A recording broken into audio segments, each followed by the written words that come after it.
someone asked me recently if I would want to say something to the judge who sentenced me to the maximum prison sentence he could. My range was 0 to 7 years, and he sentenced me to 7 years in federal prison for real estate fraud. And I thought about it, what would I say?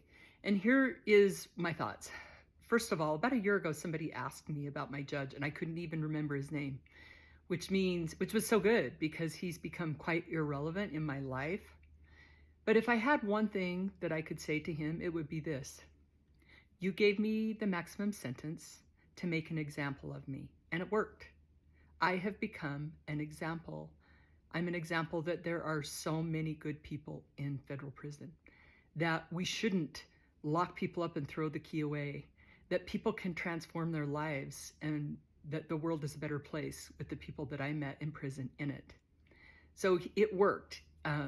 He got to decide what my sentence was, and I got to decide what to do with the time. And I'll be forever grateful that I had the opportunity to do what I did, which is to become a better version of myself and work on my character. So I feel blessed because of that. I think that I feel sorry for a lot of the officers of the court, whether it's the FBI or I met a lot of attorneys that were dealing with.